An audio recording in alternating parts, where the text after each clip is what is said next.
Hello everyone. कहानी की starting में हमें बताया जाता है दो भाइयों ने मिलकर एक स्कूल बनाया जिसमें एक तरफ अच्छाई सिखाई जाती थी और दूसरी तरफ बुराई सिखाई जाती थी। मतलब एक तरफ अच्छा जादू सिखाया जाता था और दूसरी तरफ बुरा जादू सिखाया जाता था। और ये स्कूल उन्होंने अच्छाई और बुराई का संतुलन बनाने के लिए बनाया था और स्कूल का नाम school for good and evil था। तभी हमें उन दोनों भाइयों में फाइट होते हुए दिखाते हैं, जहाँ बुरा वाला भाई जिसका नाम रफाइल होता है वो जादू का इस्तेमाल करके जीत जाता है और फिर हमें पता लगता है वो सिर्फ प्रैक्टिस कर रहे थे। तभी अच्छा वाला भाई जिसका नाम रियोन होता है वो कहता है तुम धोखे से जीते हो। तो रफाइल फिर से मुकाबला करने को कहता है और इस बार वो जादू का पूरा इस्तेमाल करते हैं, जिसमें रफाइल उस मुकाबले को असलियत बना देता है और वो एक ऐसा जादू इस्तेमाल करता है जो उसे इस्तेमाल नहीं करना चाहिए था, जो कि ब्लड का जादू होता है। और फिर वो लड़ते लड़ते एक पहाड़ के पास पहुंच जाते हैं, जहाँ रियोन किसी तरह रफाइल को पहाड़ से नीचे फेंक देता है। जिसके बाद हमें 2 साल बाद का टाइम दिखाया जाता है, जहाँ इंसानी दुनिया में एक सोफी नाम की लड़की वो अपने फादर और स्टेप मॉम के साथ रहती थी। वो देखने में काफी खूबसूरत थी और वो चाहती थी वो किसी तरह एक प्रिंसेस बन जाए। और वहीं उसी शहर में एक और लड़की रहती थी जिसका नाम एगेथा होता है। शहर के सारे लोग उसे बिच बुलाया करते थे। किस्मत से वो दोनों दोस्त थी। हालांकि दोनों ही एक दूसरे से बहुत अलग थी, लेकिन उनकी दोस्ती बहुत गहरी थी और वो तब से दोस्त थी जब सोफी की मॉम की डेथ हुई थी। जिसके बाद हमें दिखाते हैं वो दोनों स्कूल जाती हैं और उसके बाद में वो एक बुक स्टोर पे जाती हैं, जहां एगेथा भूत प्रेत की बुक्स लेती है और सोफी परियों और प्रिंसेस वाली बुक्स लेती है। लेकिन बुक स्टोर कीपर सोफी को एक बुक देता है जो कि school for good and evil से आई होती है, लेकिन उन दोनों को उस स्कूल के बारे में कुछ नहीं पता होता है। तो सोफी पूछती है ये किस जगह है, जिसपे वो बुक स्टोर कीपर बताती है ये किसी को नहीं पता है ये स्कूल कहाँ पर है, इसी दुनिया में है या फिर किसी और दुनिया में है। वो बताती है सारी कहानियां भी यहीं से स्टार्ट हुई हैं, वो यहीं लिखी जाती हैं। लेकिन एगेथा उसकी बात का विश्वास नहीं करती है। तो वो बताती है कि अब से 20 साल पहले योना नाम की लड़की को इसी स्कूल के मॉन्स्टर उठाकर ले गए थे, जिसका आज तक कुछ भी नहीं पता है। तभी वो दोनों वहाँ से चली जाती हैं और सोफी उस स्कूल में जाने के लिए एक लेटर लिखती है, क्योंकि वो अपनी लाइफ से परेशान हो गई थी। उसे अपनी लाइफ बिल्कुल भी अच्छी नहीं लगती थी। उसकी स्टेप मदर उसे बहुत बुली किया करती थी और वो उस लेटर को लिख के एक पेड़ पे लगा देती है, जहाँ सोफी और एगेथा का नाम भी लिखा होता है। और तभी वहाँ पर एगेथा भी आ जाती है। तो सोफी उस स्कूल में जाने के बारे में उसे बताती है, लेकिन एगेथा उसे जाने से मना करती है और उसे ना जाने के लिए मना लेती है। पर सोफी के दिल में कुछ और ही होता है। वो रात को वहीं आ जाती है, लेकिन एगेथा को भी उस पर शक था, इसलिए वो भी उसका पीछा करते करते वहीं आ जाती है। और उन दोनों में बात ही हो रही होती है कि वहाँ पर एक फॉक्स से बना हुआ मॉन्स्टर आ जाता है, जो कि सोफी को पकड़कर ले जाने लगता है। तो एगेथा भी उसके हाथ पकड़ ले तो वो उन दोनों को ही एक जगह ले जाकर छोड़ देता है, जहाँ अचानक से एक बहुत बड़ा सा बाज आ जाता है और वो उन दोनों को वहाँ से उठाकर ले जाता है, जहाँ वो एगेथा को अच्छाई के स्कूल में और सोफी को बुराई के स्कूल में छोड़ देता है। तो सोफी वहाँ के वुल्फ गार्ड से कहती है मैं यहाँ गलती से आ गई हूँ, मुझे अच्छाई के स्कूल में होना चाहिए था। लेकिन वो उसकी बात को नहीं सुनता है और उसे अंदर भेज देता है। तो वो अंदर जाकर एक लेडी से शिकायत करती है जिसका नाम लेडी लेसो होता है, जो कि बुराई की स्कूल की प्रिंसिपल होती है। लेकिन वो उसे बताती है कि परिंदे से कभी भी गलती नहीं होती है। तभी हमें एगेथा को दिखाते हैं जो कि अच्छाई के स्कूल में होती है, लेकिन वहाँ के कुछ स्टूडेंट एगेथा के बालों और कपड़ों की हंसी उड़ा रहे होते हैं। तुम तो बिल्कुल चुड़ैल लग रही हो, तुम्हें इस स्कूल में नहीं आना चाहिए था, तुम शायद गलती से यहाँ आ गई हो। लेकिन तभी परिया एगेथा को जबरिया अंदर ले जाती हैं, जहाँ उसकी मुलाकात एक लेडी से होती है जिसका नाम प्रोफेसर डेबी होता है, जिससे एगेथा कहती है वो यहाँ नहीं आना चाहती थी, यहाँ तो उसकी दोस्त आना चाहती थी। तो प्रोफेसर बताती है नेवर यहाँ नहीं आ सकती और परिंदे से कभी गलती नहीं होती है। एगेथा को नेवर का मतलब नहीं पता होता है, तो इसलिए प्रोफेसर उसे बताती हैं जो बच्चे बुराई के स्कूल में जाते हैं उन्हें नेवर बुलाया जाता है, क्योंकि वो कभी भी खुश नहीं रहते हैं, और जो बच्चे अच्छाई के स्कूल में आते हैं उन्हें एवर बुलाया जाता है, क्योंकि वो हमेशा खुश रहते हैं। जिसके बाद उन सारे बच्चों को एक हॉल में बुलाया जाता है, जहां एगेथा एक बहुत भारी सी गाउन पहनकर आई होती है और उधर सोफी सिर्फ सिंपल से ब्लैक कपड़े पहनी हुई होती है, जबकि उन दोनों की पसंद इससे बिल्कुल उल्टी होती है।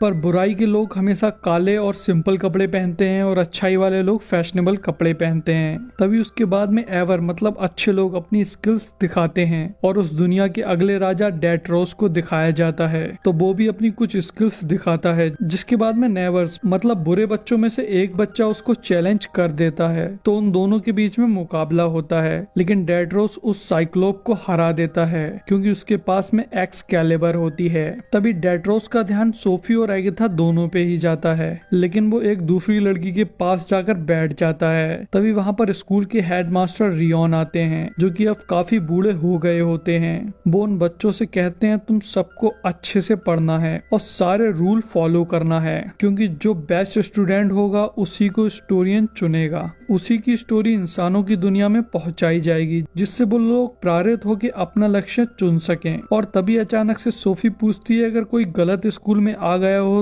तो, और फिर एगिथा कहती है या फिर यहाँ गलती से आ गया हो, तो उस पे मास्टर रियोन कहते हैं ऐसा नहीं हो सकता क्योंकि यहाँ पर गलतियाँ नहीं होती हैं, और वो ये कहकर वहाँ से चले जाते हैं। तभी रात में उन दोनों को ही उनके क्लास के बच्चे परेशान करते हैं, क्योंकि वो रीडर होती हैं, मतलब वो इंसानी दुनिया से आई होती हैं। जहाँ एगिथा सोफी से मिलने के लिए इविल वाले स्कूल में आ रही होती है, तो वो रास्ते में उन दोनों स्कूल की प्रिंसिपल को बात करते हुए सुनती है, और जब वो दोनों वहाँ से चली जाती हैं तब उस रूम में वहाँ पर रफाइल दिखाई देता है, जो कि उससे कहता है सोफी अब हमेशा के लिए उसकी है, और फिर वो गायब हो जाता है। तभी वो भी इविल स्कूल पहुंच जाती है, जहाँ सोफी के क्लासमेट उसको परेशान कर रहे होते हैं और उसके बाल काटने की कोशिश कर रही होती है, लेकिन सोफी उल्टा उसी को मारने लगती है और उसके साथ में बहुत बुरा बर्ताव करती है। तभी उसकी नजर एगिथा पे पड़ जाती है, तो वो उसको देखकर उसके पास आ जाती है। तो वो दोनों मिलकर स्टोरियन के पास जाते हैं और देखते हैं कि वहाँ सिर्फ एक पेन और बुक होती है, जो कि अपने आप ही लिख रही होती है। तभी वहाँ पर रियोन आ जाता है और कहता है तुम्हारे अलावा यहाँ तक कोई भी नहीं आ पाया है, तुम दोनों इतनी खास हो तो यहाँ से जाना क्यों चाहती हो।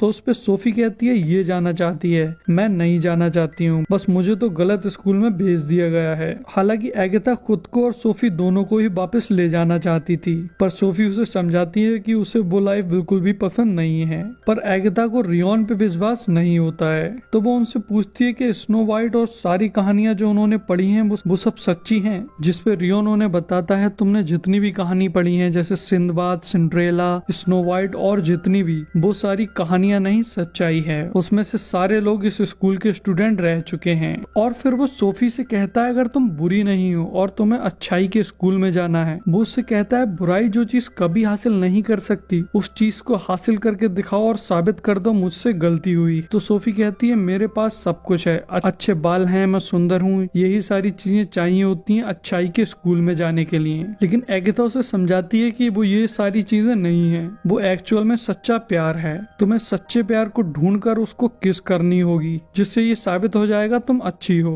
तभी रियोन उन्हें उनके क्लासेस में भेज देता है, जहाँ एगिथा की क्लासमेट उसे डराती हैं और कहती हैं अगर तुम 3 बार फेल हो गई तो तुम्हें स्कूल से निकाल दिया जाएगा। जिसपे एगिथा और खुश हो जाती है और पूछती है कि सच में निकाल दिया जाएगा। तो वो कहती है निकालने से मतलब तुम्हें कुछ बना दिया जाएगा, जैसे बोलता हुआ टी पॉट। तभी उनकी टीचर वहाँ आती है, जो कि उनकी मुस्कुराने का टेस्ट लेती है, जिसमें एगिथा फेल हो जाती है। और इधर सोफी की बदसूरती की क्लास चल रही होती है और वो भी उसमें फेल हो जाती है। जिसके बाद में वो दोनों कॉमन हॉल में मिलते हैं, जहाँ एगिथा सोफी को राजकुमार के नाम बताती है, लेकिन सोफी का दिल डेट्रोस पे आ गया होता है। तो वो एगिथा को एक लेटर देती है जो कि डेट्रोस के लिए होता है। तभी एगिथा अपनी जंगल की क्लास में जा रही होती है, जहाँ वो डेट्रोस को वो लेटर दे देती है। और तभी वो लोग जंगल में जाते हैं, जहाँ उनका टीचर उन्हें कुछ खूबसूरत फ्लावर दिखाता है, जो कि असल में काफी खतरनाक फ्लावर होते हैं। और उसके बाद में वो उन्हें एक पंपकिन स्केयरक्रो दिखाते हैं और बताते हैं कि ये रात में जागता है। लेकिन तभी वहाँ पर एक ड्रैकन नाम के लड़के के फ्लावर काट लेता है, जिससे वो लड़का वहाँ से डर के भाग जाता है। तो इस वजह से मास्टर उसे फेल कर देते हैं और ये वो तीसरी बार फेल हुआ होता है।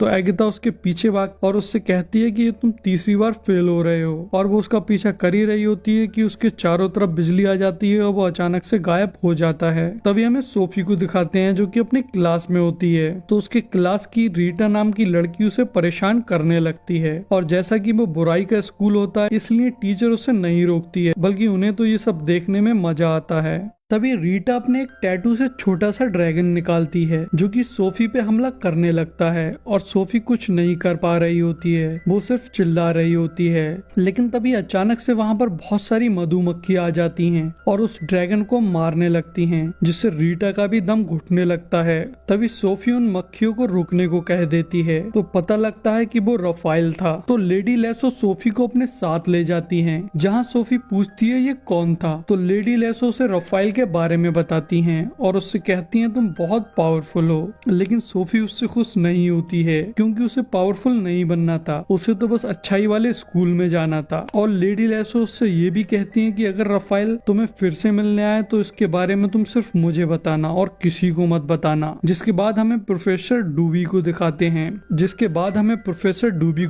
हैं, जो कि एगाथा और बाकी बच्चे को बताती हैं बुराई हमला करती है और अच्छाई सिर्फ बचाव करती है। लेकिन उनकी बात को काटते हुए एगाथा ड्रैकर के बारे में पूछती हैं, तो प्रोफेसर उससे कहती हैं ये स्कूल का रूल है, और ये कहकर वो उसे चुप करा देती हैं। तभी वो पास वाली लेक की फिश के बारे में बताती हैं, जो कि सबकी विशेष पूरी करती हैं। तो एक एक करके सारी लड़कियां अपनी विशेष मांगने लगती हैं। तभी एगाथा भी विश मांगती है, जिसमें वो मांगती है जो लोग भी यहाँ से अपने घर जाना चाहते हैं वो सब जा सकें। तभी अचानक से वो फिश एक लड़की में बदल जाती है, और वो लड़की एगाथा का शुक्रिया अदा करती है और बताती है उसे अब से कई साल पहले फेल होने की वजह से ये फिश बना दिया गया था। वो इतने सालों से लोगों की सारी विशेष पूरी कर रही थी, लेकिन किसी ने भी ऐसी कोई विश नहीं मांगी जिससे वो आजाद हो सके। लेकिन एगाथा ने ऐसी विश मांगी थी जो उसकी भी इच्छा थी, जिससे वो आजाद हो गई। तो इसलिए वो उसका शुक्रिया अदा करती है और फिर गायब हो जाती है। जिसके बाद वहाँ पर वही परिंदा आ जाता है जो उन दोनों को वहाँ लेके आया था, और वो एगाथा पे हमला करने लगता है। लेकिन असल में वो हमला नहीं कर रहा होता है, और एगाथा भी देखते ही समझ जाती है कि वो ड्रैकर है। लेकिन उसी टाइम पर वहाँ पर डेट्रोस आ जाता है और उसको मार देता है। हालांकि एगाथा उससे रोकने को कह रही होती है, लेकिन वो उसकी बात को नहीं सुनता है। उसके बाद में एगाथा गुस्से में आकर डेट्रोस के एक पंच भी मार देती है। तभी एगाथा अपनी प्रोफेसर पे गुस्सा हो रही होती है और कहती है इसे आप अच्छाई कहते हैं। प्रोफेसर भी उस पे भड़क जाती है और कहती है तुम्हारा जादू बहुत पावरफुल है, तुम वो राजकुमारी हो जिसका हम लोगों को बहुत समय से इंतजार था। जिसके बाद में एगाथा और सोफी कॉमन हॉल में मिलती हैं। एगाथा को रफाइल के बारे में बताती है, तो एगाथा भी उसे बताती है कि उसने भी रफाइल को देखा था। तभी सोफी डेट्रोस के बारे में पूछ रही होती है, तो डेट्रोस पीछे से आ जाता है और वो दोनों बात करने लगते हैं। तो एगाथा वहाँ से चली जाती है। तो डेट्रोस उसके लेटर की तारीफ कर रहा होता है कि तभी एक वुल्फ सिपाही सोफी को पकड़कर ले जाता है, जहाँ लेडी लेसो सोफी के बाल काट देती हैं और उसे एक रूम में बंद कर देती हैं। तो एक मिरर के थ्रू राफाइल उससे बात करता है। वो उससे खूब चढ़ाता है और उसे भरोसा दिला देता है कि कोई भी उसके साथ नहीं है, वो सिर्फ राफाइल पे ही भरोसा कर सकती है। तो वो राफाइल की बातों से प्रभावित होकर सोफी डिसाइड करती है वो डेट्रोस का दिल जीतने के लिए उससे जो भी हो सकेगा वो करेगी। जिसके बाद में हमें दिखाया जाता है सारे स्टूडेंट को एक पिन के थ्रू जादू मिल रहा होता है, जहाँ सोफी बहुत अच्छे स्टाइल में आती है और वो अब कपड़े भी थोड़े स्टाइलिश पहनी होती है। हालांकि उसकी थीम ब्लैक ही होती है, और फिर वो अपना जादू लेकर सबको इग्नोर कर वहाँ से चली जाती है और रात में उन लड़कियों को भी अपना दोस्त बना लेती है जो उसे स्टार्टिंग में परेशान कर रही थी। जिसके बाद में वो उन सबकी एक लीडर की तरह बन जाती है। तभी अगले दिन एगाथा उससे बात करती है और उसे बताती है डेट्रोस के पिता ने उनकी दुल्हन गुलीवा को उसकी खूबसूरती के लिए चुना था, लेकिन गुलीवा ने उन्हें धोखा दे दिया जिनसे उनकी मौत हो गई। मतलब डेट्रोस का दिल जीतने के लिए सिर्फ खूबसूरती काफी नहीं होगी। तो अब सूफी को कुछ ऐसा करना होगा जिससे सबको पता लग जाए कि वो अच्छी है, जिसके लिए वो एगाथा की बात सुनती है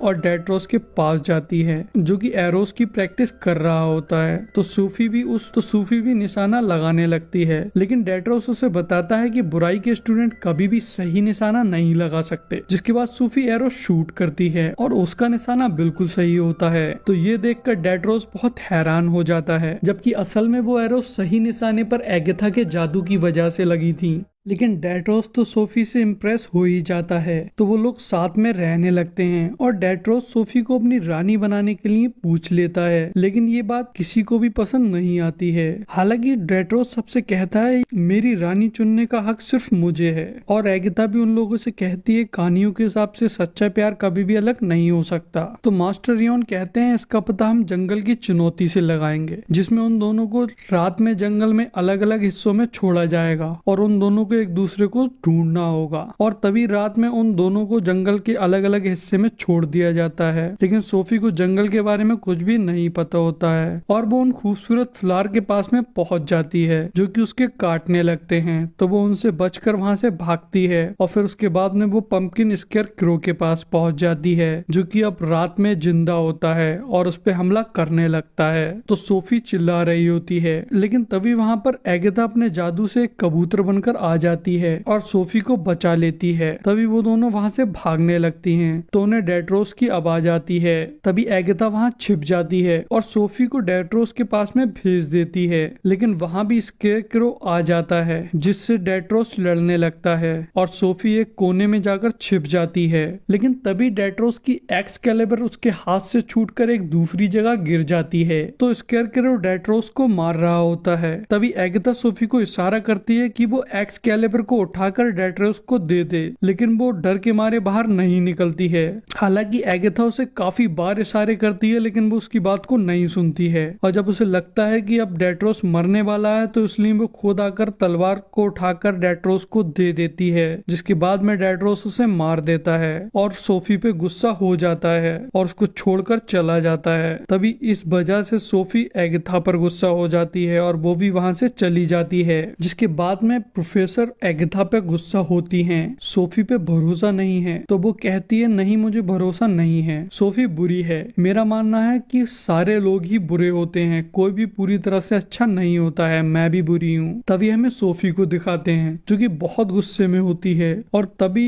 रफाइल मिरर के थ्रू उससे बात करने लगता है और सोफी को चढ़ाने के लिए वो एगिथा को मिरर में दिखाता है जो कि कह रही होती है कि सोफी बुरी है, लेकिन वो उसे पूरी बात नहीं दिखाता है, जिससे सोफी को बहुत गुस्सा आ जाता है। अब वो रफाइल के बस में हो जाती है, जिसके बाद वो उसे ब्लड वाला मैजिक दे देता है। तभी कुछ देर बाद लेडी लेसो सोफी से मिलने आती हैं, लेकिन वो उन्हें बहुत सुना देती है, जहां हमें पता लगता है लेडी लेसो वही लड़की है जो कि सोफी के शहर से 20 साल पहले गायब हो गई थी। और उधर डेट्रोस एगिथा को अपनी रानी बनने के लिए चुन लेता है, जिसके बाद वहां पर सोफी आ जाती है जो कि अब एक चुड़ैल बन गई होती है। उसका चेहरा भी बहुत खतरनाक लग रहा होता है। अब वो डेट्रोस से कहती है तुम किसी को भी चुन लो लेकिन तुम्हारी रानी तो मैं ही बनूंगी, और ये कहकर वहां से चली जाती है। जिसके बाद डेट्रोस और बाकी के लोग देखते हैं सोफी ने गुड एंड इविल दोनों तरफ के ही गार्ड और प्रोफेसर को एक छोटे से खिलौने में बदल दिया होता है। तो डेट्रोस सोफी को रोकने के लिए इविल स्कूल पे हमला करने जाता है और वहां जाकर उन पर हमला कर देता है, लेकिन सोफी उनके हमले को रोक देती है और सोफी का प्लान कामयाब हो जाता है,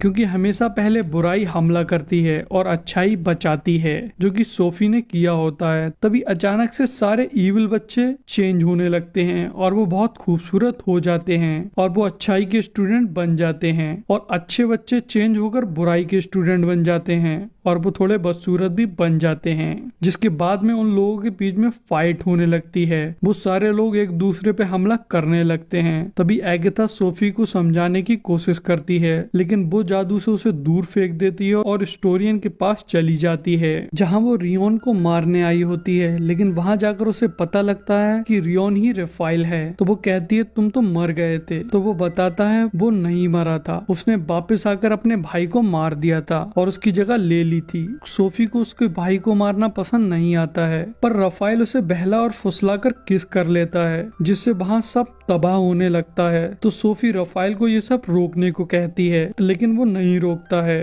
तो सोफी कहती है मैं सबको नहीं मारना चाहती थी, मैं तो सिर्फ राज करना चाहती थी। और तभी वहाँ पर एगिथा आ जाती है, तो रफाइल कहता है अब ये मेरी है, तुम इसे मुझसे नहीं ले जा सकती। जिसपे एगिथा कहती है जब तक मैं जिंदा हूँ मैं उसको कुछ भी नहीं होने दूंगी। तो रफाइल उस पर उस पेन से अटैक कर देता है, लेकिन एगिथा के सामने सोफी आ जाती है और वो पेन उसके लग जाता है, जिससे उन दोनों का बंधन टूट जाता है और वहाँ की जितनी तबाही हुई होती है वो वापस से ठीक होने लगती है। तभी वहाँ पर डेट्रोस आ जाता है जो कि रफाइल को मारने की कोशिश करता है, पर रफाइल उससे बहुत पावरफुल होता है और उससे कहता है मैं एक्सकैलिबर से नहीं मर सकता, अगर तुम्हारे पिता के हाथ में होती तो शायद मर जाता। जिसके बाद वो डेट्रोस को मारने लगता है और उसकी तलवार भी उसके हाथ से दूर जाकर गिर जाती है। तो सोफी मरते टाइम अपने जादू से उस तलवार को उठाती है और रफाइल के खंजर को उससे गिरा देती है और उसके बाद में एगाथा उस तलवार को कूदकर पकड़ लेती है और रफाइल को वहीं मार देती है।